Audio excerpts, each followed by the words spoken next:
But eventually the Angles, Saxons, and Jutes did take over the area that would later be named England, or Angleland, after the Angles.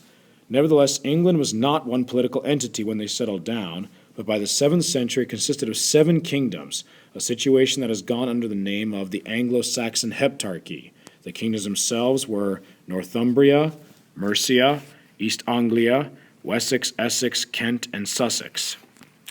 This is also the time of the beginning of the English language. Anglo-Saxon is also known as Old English. Think of back when you read Beowulf in the original language, of course. As these kingdoms were developing, Christianity was also beginning to spread in England. From the north, Celtic monks were coming from Ireland and establishing monasteries and converting souls as they went. Ireland, of course, was well Christianized by this point, having been largely Christianized during the 5th century by St. Patrick, and had a strong monastic tradition, and these monks were eventually made it to Scotland and slowly started to come down north into England. But in the south, Benedictine monks arrived in the kingdom of Kent. They were led by St. Augustine of Canterbury, this chap right here, who had been sent by St. Gregory the Great. According to the story, St. Gregory the Great was inspired to do this when he saw, this is him right here, this is St. Gregory in his Benedictine habit, when he saw Angle slaves in the Roman slave market. And when he saw them, he was reputed to have said, "Well, who are they?" And he got the response, "Angli." And he said, "Non Angli, sed angeli, si Christiani." That is, if only they were Christians, they would not be angles, but angels. And he was so inspired that he wanted to convert them, so he sent St. Augustine to go convert them. Now, St. Augustine received permission then, when he landed in England, from King Ethelbert of Kent. This guy right here, this is King Ethelbert of Kent. And he received permission to preach Christianity, and thus he established the first diocese, Canterbury.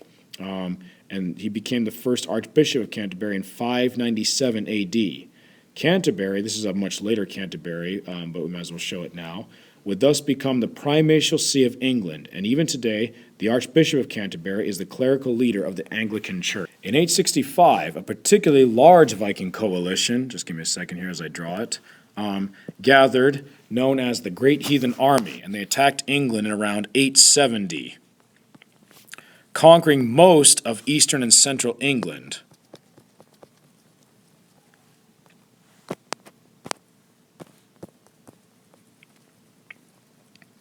But King Alfred the Great of Wessex, the grandson of Egbert, then beat them in the year 879 and arranged with their leader Guthrum to give back half his land and to recognize Alfred's position as king of the Anglo-Saxons. So now we just remove the damage. They basically, all that goes away. Let's see, there we go. Thus Alfred both began the idea of one king of the English, that is, in his deal with the Vikings to be king of the Anglo-Saxons. He has another claim to be kind of the first king of the Anglo-Saxons, the first king of England. He also did a lot of, he basically, he also was famous for taking care of the Viking problem for now. The Vikings ruled themselves in a large portion of land known as the Danelaw. Here it is right here. That's what they gave to the Vikings. Eventually, the Vikings became Christian and they assimilated somewhat. In fact, words in English such as ill, anger, berserk, happy, and die are all words of Viking origin. Alfred also coined the term English as a way to unite the Anglo-Saxons, and he also promoted education and cultivation of the English language. Quo, all the Danes in England continue to recognize the king of the English. But then Ethelred the Unready, literally the ill-advised, came to the throne. His millennial reign was chaotic. When I say millennial, it's literally because it crossed the year 1000, and there were a lot of crazy religious, riots at the time. People expecting the end of the world, so not really working for England. And this was noticed by the Danish Vikings back in Denmark. The Danes took advantage of the perceived weakness and attacked, led by Sweyn Forkbeard. Ethelred fled to Normandy, the land of his wife, who's going to become famous here, one of the most beloved women of the Middle Ages. Everybody liked Emma of Normandy. And the English were only too glad to accept this Dane as their ruler, the first of the Danish kings. So basically, Sweyn Forkbeard did become indeed king of England. So let me color his realms here. This now is Danish territory. The end of the Anglo-Saxon kings, the beginning of the Danish kings of England. Now, Let's see. There's more. Just give me a second here. Svein eventually died in 1014 A.D., so now he's dead, at which point Ethelred returned to England, but then he also died in 1016. Thus, Sweyn's son Canute came over from Denmark and took over, since now the throne was empty, and he also continued the Danish rule. He came over and he became the next Danish king. Canute became a very powerful ruler. During his reign, he eventually claimed Norway as well, so now he's conquered Norway. He's the kingdom of three realms, Denmark, Norway, and England. Ethelred's son Edward, in the meantime, stayed out hiding in Normandy. He's got the Anglo-Saxon claim, but he's just a little boy right now, and he's hiding out in Normandy as long as King Canute's reign lasted. However, Edward's mother, the former wife of Ethelred the Unready, now married again. She married, guess what, King Canute. And the two of them together, Canute and Emma, also had a son named Harthacnut. So there's their son. Here's Harthacnut. So these two are actually half-brothers. This one's the son of Emma and Canute, but this is the son of Emma and her former husband, Ethelred. When Canute died in 1035, Harthacnut, here he is now grown up, took over, but soon lost Norway to Magnus, the son of St. Olaf of Norway. So now this goes back to Norwegian claim.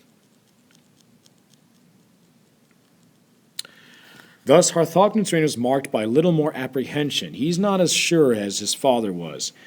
He made secret deals with both his half-brother Edward, so these two are making a secret deal, and with King Magnus of Norway, that whoever of them, well, here's the deal right here. He's making a deal. This is him right here as a boy, and this is King Magnus right here.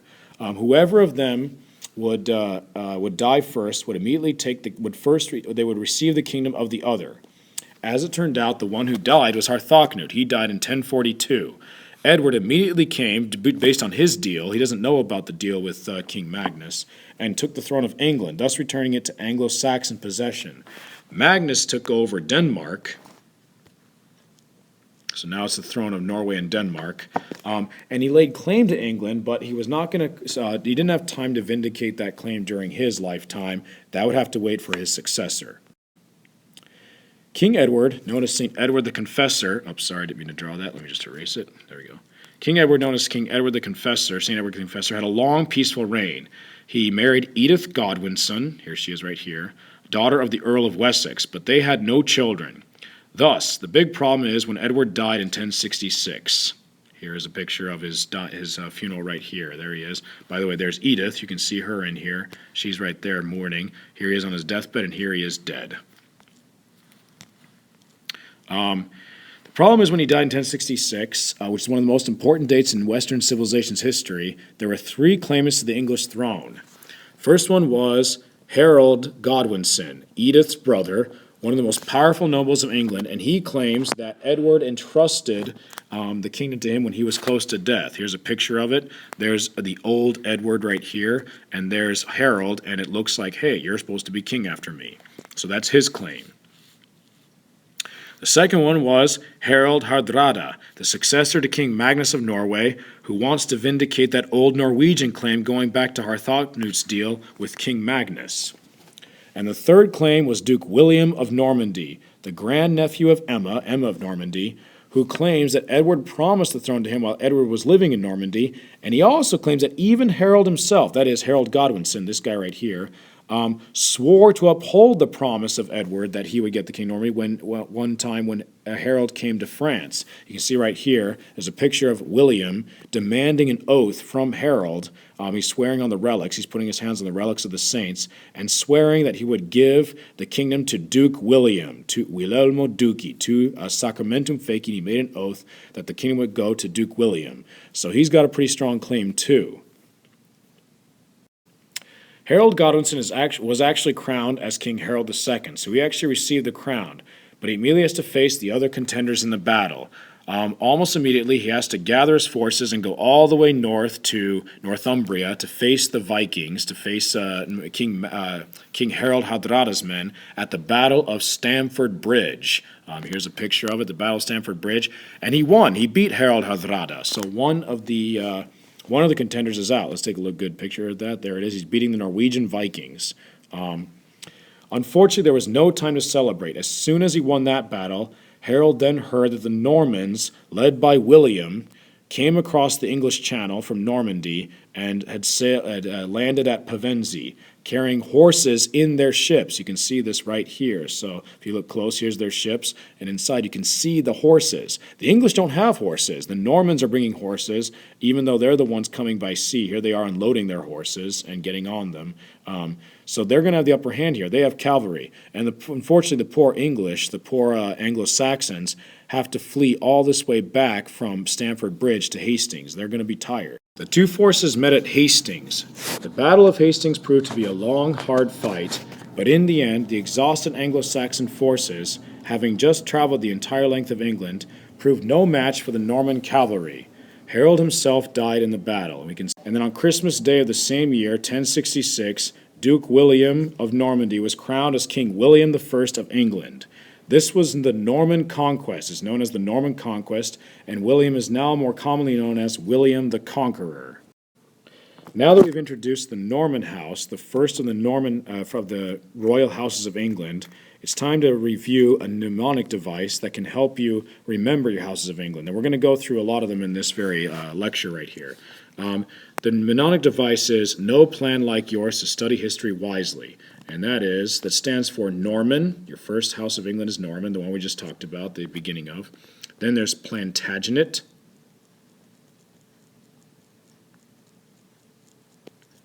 Then there's Lancaster. Then there's York. Then there's the Tudor House, the Stuarts, the Hanover House, that's the one during the American Revolution, and the House of Windsor, which is still there today. Now, this Norman conquest had a lot of effects. King William definitely left his Norman mark on England. During his lifetime, he consolidated royal power in England immensely. In fact, in a time when nations were only beginning to form and when kings slowly were becoming sovereigns over their lands, England quickly became the most powerful kingdom in Europe, something that all the other kingdoms were only dreaming of when it comes to royal power. For one thing, one of the ways he did this was he composed the Domesday Book. He got a lot of smart people, and they composed this Domesday Book, so-called because, like Doomsday, like the end of the world, there was no appeal beyond it once it was written. It was an exhaustive record of the boundaries and the owners of almost every single piece of land in England and parts of Wales. It is still used even today in some legal cases in Britain. William also did something that made the feudal system work in his favor. Again, he's a Norman, so he knows how to use the feudal system to his advantage. He made his nobles swear, in this particular event right here, that all the land in England belonged directly to him, and that whoever held land in England held it from him, and that everybody's first fealty, their first feudal allegiance, was to the king, not to the local lord, but always to the king.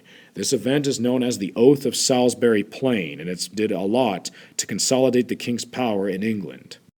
The pious Norman William also continued the monastic ecclesiastical tradition of England by endowing several new monasteries to pray for his soul. This started a tradition in England of lords endowing monasteries that would eventually result in lots of religious orders: Benedictines, Cistercians, Augustinians, Trappists, Carthusians, Premonstratensians, Dominicans, Franciscans, Carmelites, Brigittines, Poor Clares, etc., owning up to a third of the land of England by the time of Henry VIII. It's well explained here by Terry Jones in this here video. A warrior's soul was not an easy one to save. In fact, it required a strenuous effort by a significant number of people to pray his way out. After the Battle of Hastings, for example, the church demanded 120 days of penance for everyone killed. William the Conqueror, in his lifetime, must have been responsible for something like 10,000 deaths. That's about 3,300 years of penance. He wouldn't have finished yet, not until the year 4,366. However, if the work was split up amongst a couple of hundred monks, William could have his soul cleansed in less than 18 years. So he founded a string of abbeys to pray for his soul. In fact, anyone who had any money would deem it only wise to invest a bit of it in the innocence of monks. And far from living lives of extreme poverty and discomfort. Okay, there. Sorry, I had some trouble stopping that. Let's just get rid of it now. We don't need that anymore. So, when these monks and monasteries and nuns behaved, these monasteries contributed a lot to the infrastructure and general well-being of the people of England. They took care of the poor, established communication, and in many cases turned inhospitable areas into areas of self-sufficiency. Remember, monks have to make their own food and everything. They have to make a self-sufficient society, and often towns would therefore gather around them. They already had everything that was needed, so entire towns would grow up around these monasteries. Another thing that changed as a result of the Norman conquest was the English language. Now, this takes a while, so I'm going very fast here. This is going to take about 300 to 400 years to happen, but nevertheless, it starts now. The court language of the New England was Norman French. Slowly but surely, French vocabulary would be added to Anglo-Saxon. Middle English would start to take shape as English itself gained more respectability, particularly in the 14th century. Think of the Canterbury Tales, for instance, of Geoffrey Chaucer. That's a good example of Middle English. But speaking of French, or more speaking of France, there was one last legacy of the Norman conquest that would complicate Western European history. William Now, by the conquest, was King of England. But he also retained his title as Duke of Normandy. By the latter, he was a vassal to the King of France, but by the former, he was the King of France's equal, perhaps even the King of France's superior. For the control of William over all of England was far greater than the control of the King of France in Paris over France. These Capetian kings of France really only exercised direct control over the Ile-de-France, a small area around Paris. The rest was controlled by lords and dukes, including Normandy itself, ruled by the Duke of Normandy. France does not have the solid power that England has. William did try to simplify these things by leaving England to his son William when he died, and Normandy to his son Robert, but that would only last a generation. Eventually, William II was murdered, and his son Henry took over, Henry I, and conquered Normandy for himself. Sorry, there we go. So he's both King of England and Duke of Normandy again. In general, this is a very Norman characteristic. The intricate Norman mind and the self-righteous Norman will tends to insist on all of its titles, even if it involves complications. Wherever they have gained ground, they stay, adapting as they must. Just look at their mid-11th century holdings. The Normans by the mid-11th century have England, they have Normandy, they have, England, they have Normandy and northern France, they have southern Italy, the King of Sicily. From the King of Sicily, they also conquered parts of North Africa, Tunisia, and Libya, and they also have the Principality of Antioch from the First Crusade. The Normans are everywhere, and they stick once they're there. They influence culture heavily, architecture, knighthood, etc. Unfortunately, Henry I would be the last king of the Norman house. His only living son died, along with most of the young nobility, in a major tragedy where all the nobles were in this ship going across the English Channel, the White Ship tragedy, where they all sunk and in a storm. It was because the crew was drunk. The White Ship tragedy of 1120. Henry was heartbroken, as you can see in this picture. Here he is mourning. That was a common theme in art of the time, the mourning of Henry I over the White Ship tragedy. But he lost his heir. That was the main problem. He lost his male heir. This disastrous shipwreck in the English Channel would have a profound impact. Henry tried to provide for the future by having the remaining nobles of England agree to his naming of his daughter Matilda, Empress Matilda. She was called Empress Matilda because she was once married to the Holy Roman Emperor himself. Now, he's dead by this point, but nevertheless, they still call her Empress Matilda, and now she is the heir. A girl, a woman, is an heir to the throne of England.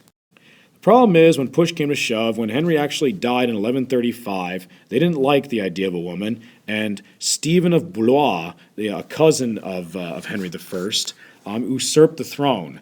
For the next 20 years, there was horrible civil war, a period that has become known as the Anarchy.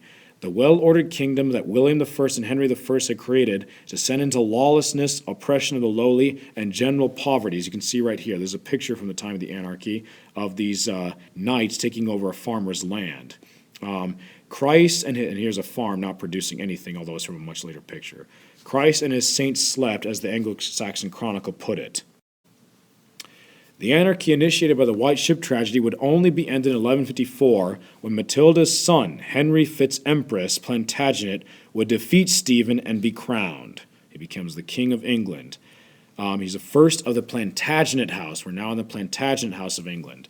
Henry became a very powerful person. In addition to England, he was also Count of Anjou down here, inheriting this title from his father, Geoffrey, Matilda's second husband. Here it is right here. Matilda, of course, her first husband was the Holy Roman Emperor, but then she married Geoffrey of Anjou, and that's how Henry, their son, had the title of Anjou. He also, and he left that title to Henry as well. Geoffrey of Anjou also had conquered Normandy, so by the time Henry was born, Henry also became the Duke of Normandy. And then also, the next stroke of luck was Henry married Eleanor of Aquitaine, the most powerful woman in Europe.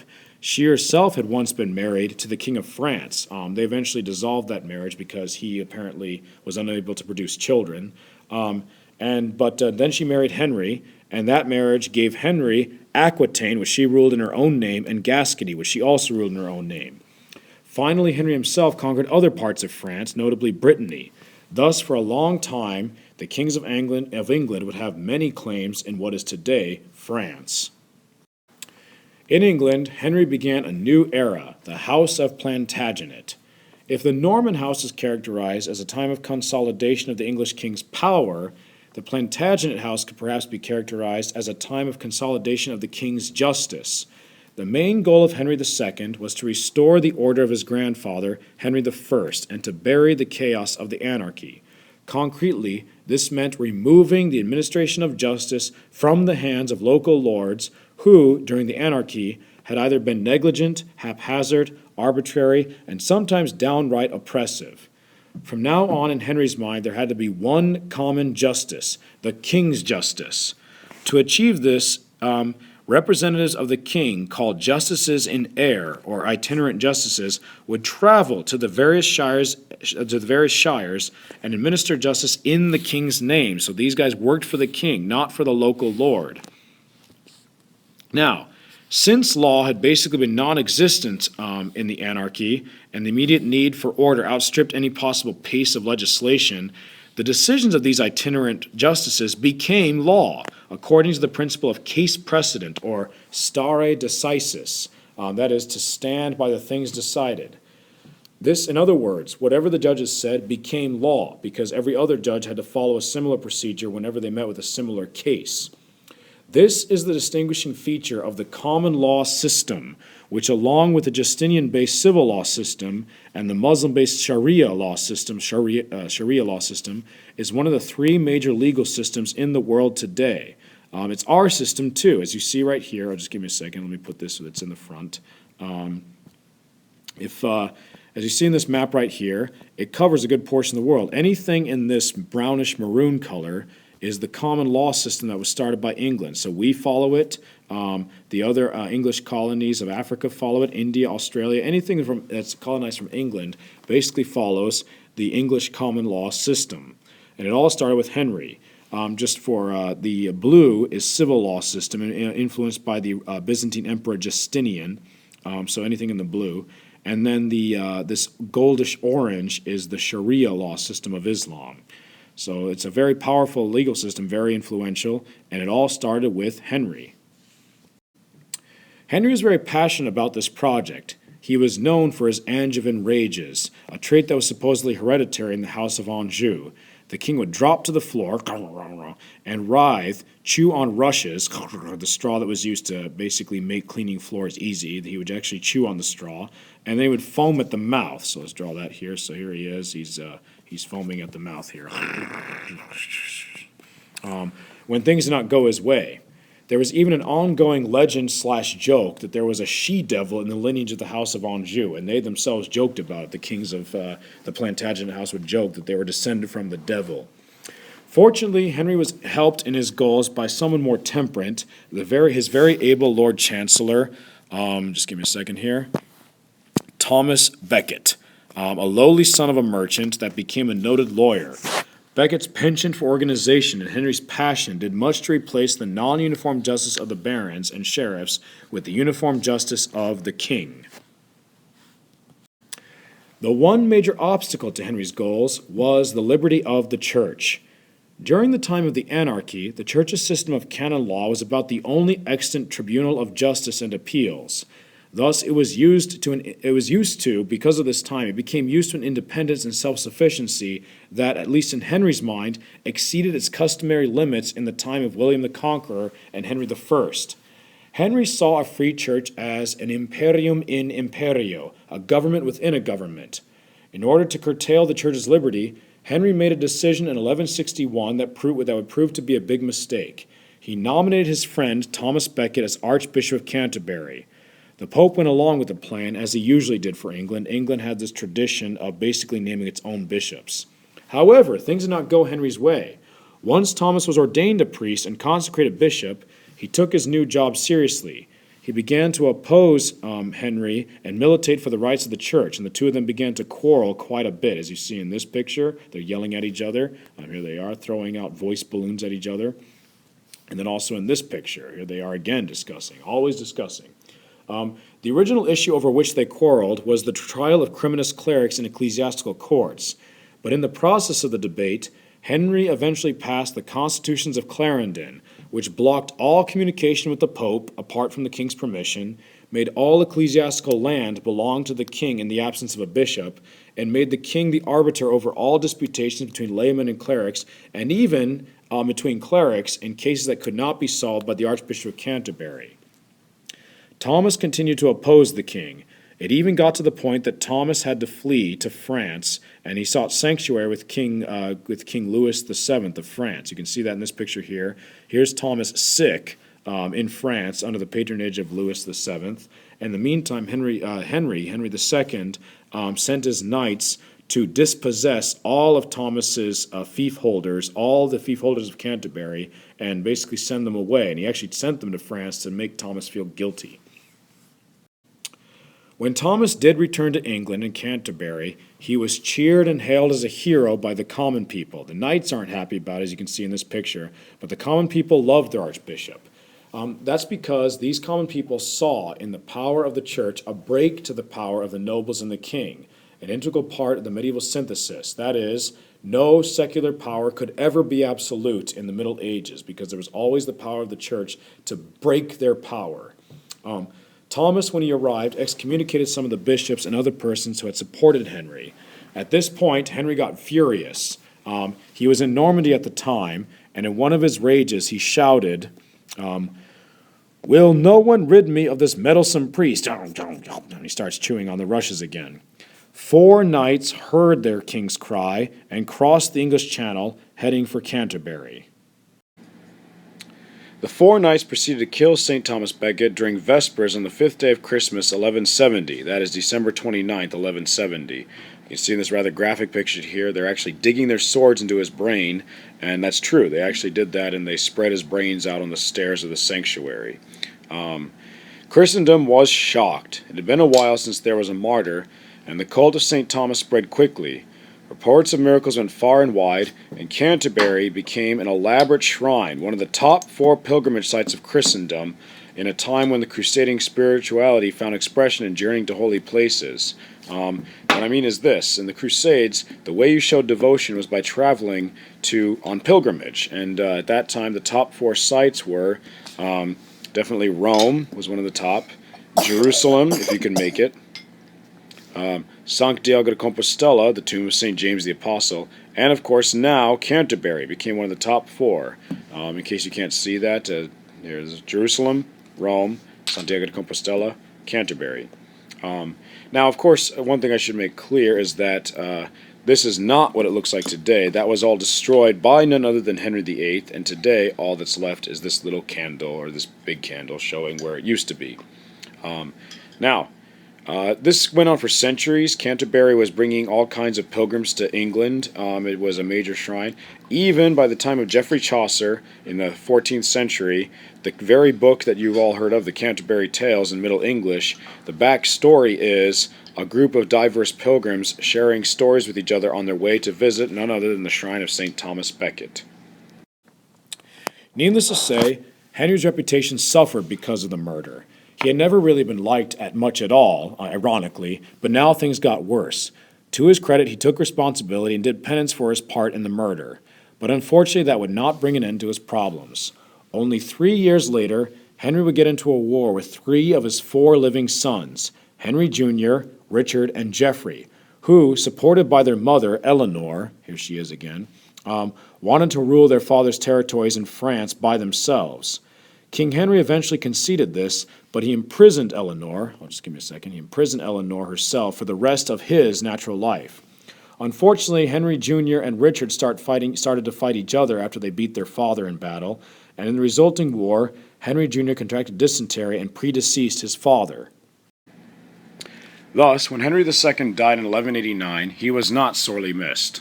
On the other hand, his next living son, Richard I, known as Richard the Lion-Hearted, is among England's most beloved kings. There is something ironic about this, since, of his 10-year reign, Richard only spent 6 months of it in England. Some claim that he didn't even know English.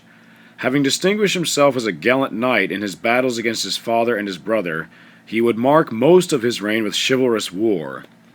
Priority number 1 was a crusade, the Third Crusade, also known as the King's Crusade since it was led by the monarchs of Europe. The First Crusade was the Knights' Crusade because it was led just by knights. The Second Crusade was the Princes' Crusade because a lot of dukes and nobles and princes themselves led the Second Crusade. But this Third Crusade was unique. It's one of the most interesting crusades. The actual monarchs of Europe left their thrones to go fight this crusade.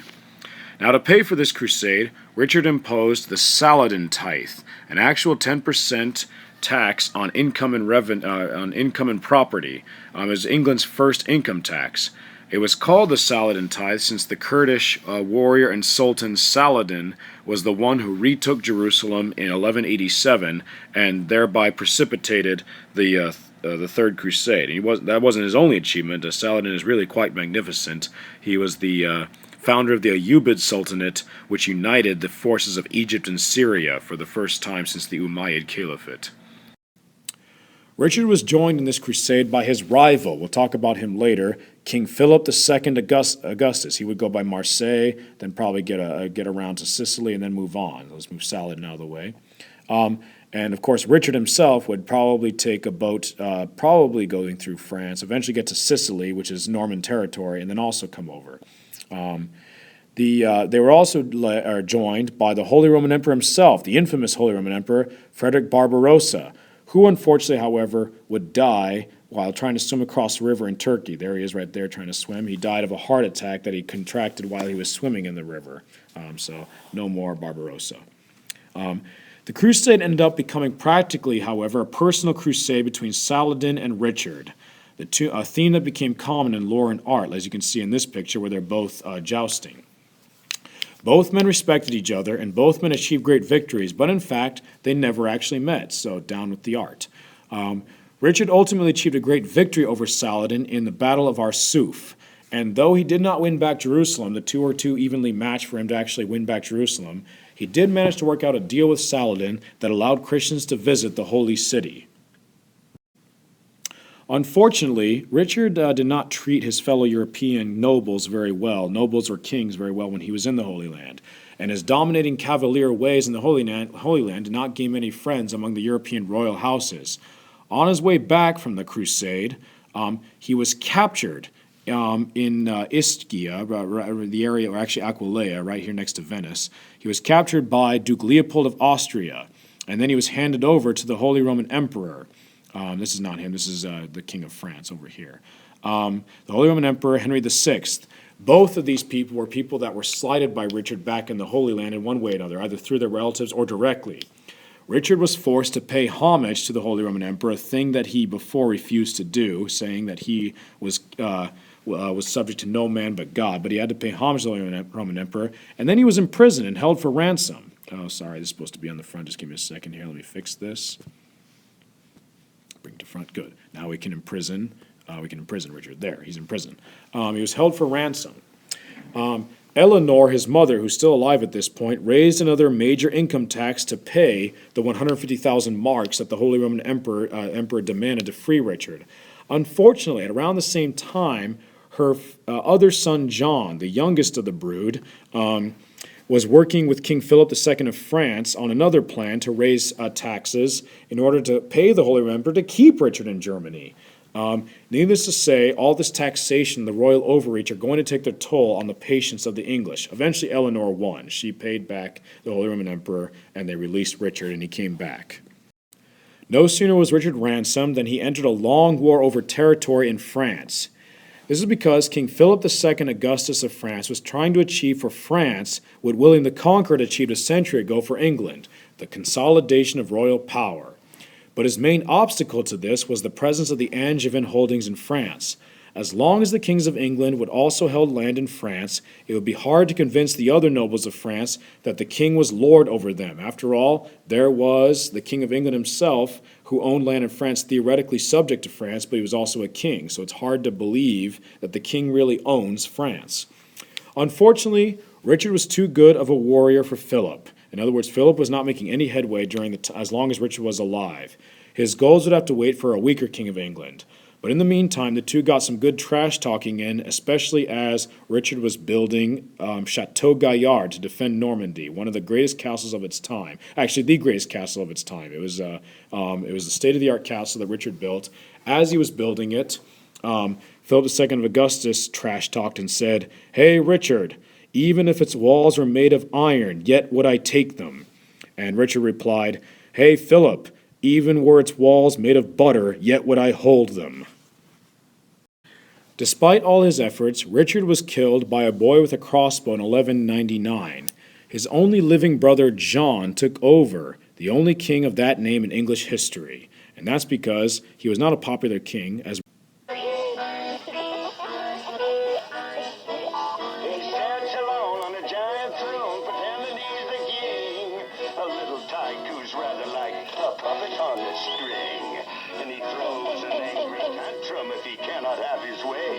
and then he calls for Mom while he's sucking his thumb.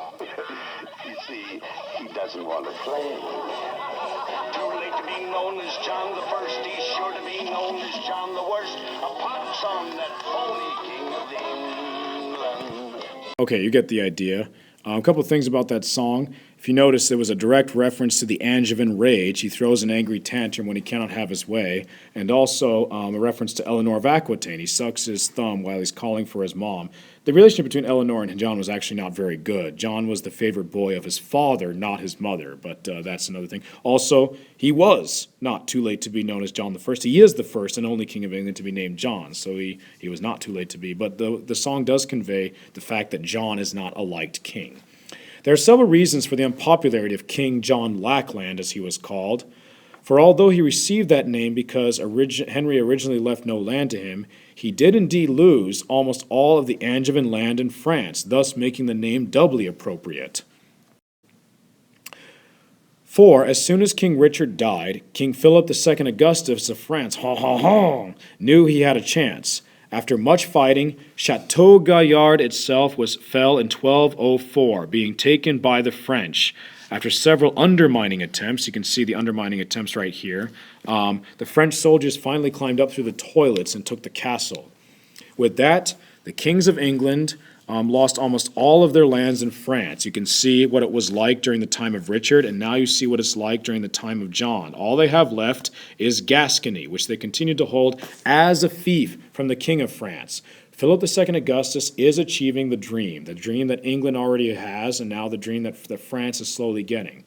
Though this part of France that the English still hold is small, it will be enough to cause major problems later, as we shall see. In a sense, John also lost all England the very next year. That's because the See of Canterbury was vacant, and as was traditional for the kings of England, John named someone of his choice for the bishopric. That's what they've always done. But this is not the early Middle Ages any longer. The Pope at this time is Innocent III. Yes, none other than Innocent III, the most powerful Pope as far as just pure temporal power is concerned in all of history, the height of papal power, using all the machinery of the Gregorian Reform to be a true moderator over all Christendom. You all remember the Gregorian Reform. They got a lot of centralization and structure in place to reform the church, but now Innocent is using it also to tell kings what to do. Pope Innocent named someone else, Stephen Langton, as Archbishop of Canterbury. In the ensuing dispute, Innocent excommunicated John and absolved all Englishmen from obedience to him. John now had to play by the Pope's rules, and the price was heavy. Innocent declared that all of England was now forfeit to the Pope, and John had to receive it back as a fief from him if he wanted to be restored to the fold of Christendom. John agreed. He had no choice. Here he is right here, making an oath of fealty to none other than the Pope, admitting that he receives England as a fief from the Pope. Thus, William the Conqueror was the one that made sure that all land in England technically belonged to the king. But now in John's reign, it technically belonged to the Pope. This is quite a humiliation for the kings of England. Needless to say, this didn't help John's reputation among his nobles. Then there was the fact that John was collecting taxes in almost any way he could to pay for a future war against the King of France in order to get his land back. The barons and bishops of England, led by none other than Stephen Langton himself, the Archbishop of Canterbury, chosen by Pope Innocent, finally put their foot down. In a plain at Runnymede in 1215 AD, John was forced to sign the Magna Carta, an agreement that prevented the king from raising taxes without his barons' consent, limited the king and put him under the oversight of 25 barons, known as the General Council, protected the liberties of the church, and in general destroyed the notion that the king was above the law and could act arbitrarily. This ended the rule of Angevin anger, and there is some irony in the fact that Britain's tradition of constitutional monarchy, that is, monarchy limited by a constitution, owes its first beginnings to none other than King John. Now, this is only the beginning. There are going to be other Plantagenet achievements that move towards the modern-day England, and the next step in this direction would take place under John's grandson, Edward I Longshanks. Of course, all this war also cost money, which is our main point, the next step towards the British constitutional monarchy that is part of the Plantagenet legacy. Basically, since these wars cost money, Edward he needed new revenue. But King Edward went beyond the stipulations of the Magna Carta. In 1295 AD, he demanded that not only would his new taxes be approved by the Great Council, but he wanted 2 knights from every county, 2 burgesses from every borough, and 2 citizens from every city to join the Council of Barons and Bishops, and the king even asked them for their consent. They were not merely advisory, he asked them for their consent in raising new taxes. Edward wanted to make sure that he had the backing of the common people when he made further demands of them. This meeting is known as the Model Parliament because it provided the idea for England's bicameral consultative and later legislative body consisting of a House of Lords and a House of Commons. The Plantagenet House indeed was defining the future England in more ways than one.